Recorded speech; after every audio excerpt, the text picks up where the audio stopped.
Binalak nga ba once upon a time ng San Miguel Beer na i-trade itong si Jericho Cruz para dito kay Cedric Bearfield? Kung maalala ninyo, lumabas yung balitang yan dati dito sa Spin, no? Na binalak daw na inoffer daw ng SMB itong si Jericho Cruz para dito kay Cedric Bearfield. May kasama pa yatang player o draft pick.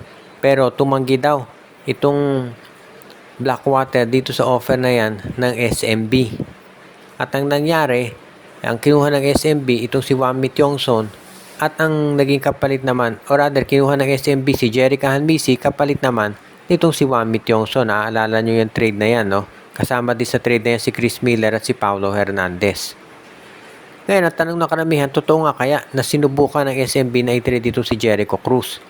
At sa tingin ng karamihan, mukhang malabo na iti-trade yan na San Miguel dahil alam natin si Jericho Cruz naglaro yan para kay Coach Leo Austria ng Colegio sa Adamson.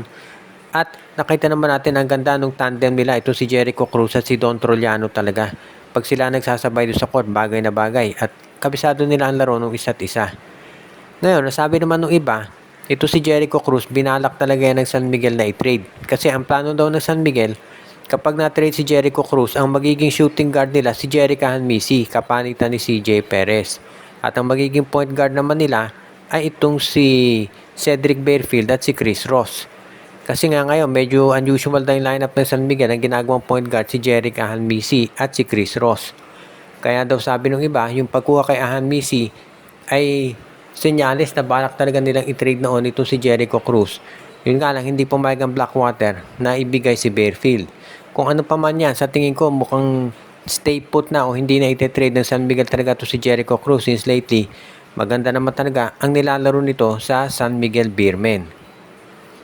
Ang Phoenix Fuel Masters mukhang mananatili na dito sa PBA. Kung inyong maaalala, dati-rati nagkakaroon ng mga balita na ito raw Phoenix ay baka umalis na sa PBA dahil nga nagkakaroon ng financial difficulties yung owner nito na si Dennis Uy. Actually, ang balita nga dati, di ba, mga inaasahan nila na aalis na itong Phoenix at nauna pa nga ito na pabalitang aalis sa PBA kaysa dito sa kuponan ng Global Port. Ang nangyari, yung Global Port, Northport, yan ang unang umalis at binili nitong Titan Ultra. At ngayon naman, itong San Miguel, or rather itong Phoenix, wala na napapabalita na aalis sila. Kasi ang report na lumabas, nakakuha raw ng bagong financial backer, itong Phoenix Fuel Masters. At yun ngayon ang nagbabankroll dito sa kanilang basketball team. So far, maganda naman ang pinapakita nitong Phoenix, no? Yung standings nila dito sa PBA. At sa tingin ko naman, magiging isa rin to doon sa aabangan ng marami. Kung sakasakali, sa tingin ko, yung pagnanatili ng Phoenix sa PBA, maganda yan kasi ang gusto makita ng PBA talaga at ang kinakailangan nila ay yung mga malalakas na independent teams katulad ng Rain or Shine, Converge at syempre Phoenix.